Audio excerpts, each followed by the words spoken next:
बहुत बहुत धन्यवाद सभी साथियों को। मेरा कांग्रेस के लॉयल हैं, वो कभी नहीं छोड़ेंगे। वो भी दूसरा सवाल मेरा है कि आप देखेंगे पिछले 4-5 दिन से किस तरीके से रोज सैकड़ों की तादाद में लोग पार्टी छोड़ के आज़ाद साहब को ज्वाइन कर रहे हैं। आगे भी आप 10-15 दिन देखेंगे कि बहुत ज़्यादा लोग बारी बारी से पार्टी छोड़ते जाएंगे और आज़ाद साहब को ज्वाइन करेंगे। हमें, जैसे मैंने पहले कहा, कि पार्टी के अलावा भी दूसरे लोगों के फ़ोन आ रहे हैं, वो भी गुलाम नबी आज़ाद साहब को फॉलो करना चाहिए। ऐसा कुछ नहीं है। अपनी पार्टी का क्या है वो, उससे हमें कोई लेना देना नहीं। जो पार्टी गुलाम नबी आज़ाद साहब बनाएंगे, गुलाम नबी आज़ाद साहब एक सेकुलर लीडर हैं। वो जम्मू कश्मीर की सब सारी उम्मीदों को सामने रख के चलेगी और बी टीम या बीजेपी के साथ हमारी पार्टी का कुछ भी लेना देना नहीं होगा। ये सिर्फ मैं नहीं कह रहा, जो गुलाम नबी आज़ाद साहब ने भी कहा कि बीजेपी के साथ हमारा कोई लेना देना नहीं है। देखिए, जो 370 में जो चीज़ें थी उसमें तो रहा था ज़मीन का मसला के बाहर का कोई ज़मीन नहीं खरीद सकता। उसमें था कि बाहर का कोई आके जहां नौकरी नहीं कर सकता। उसमें ये भी था कि नौकरी बाहर का कोई नहीं कर सकता। जहां का कोई एमएलए बनेगा या एमएलए बनाने के लिए जो वोटर होगा वो लोकल होना चाहिए।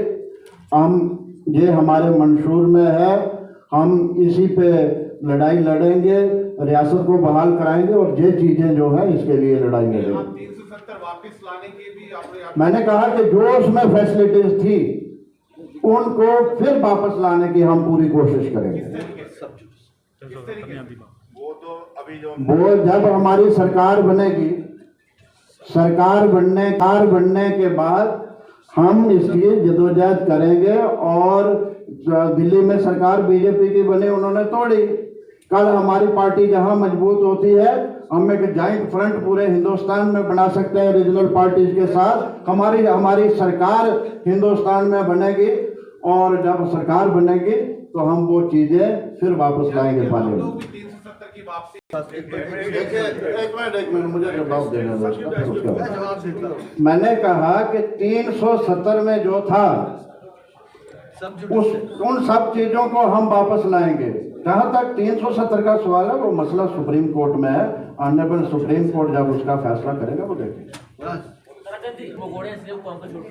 देखिए, डेमोक्रेसी है, पार्टी के अंदर भी पूरी छूट होती है अपने ख्यालात रखने की। जैसे हमने अपने ख्यालात जहाँ रखे, तो कुछ चीज़ें थी जिन चीज़ों को लेके जो हमारे मसले थे पार्टी ने इग्नोर किया, हमारी बात नहीं सुनी।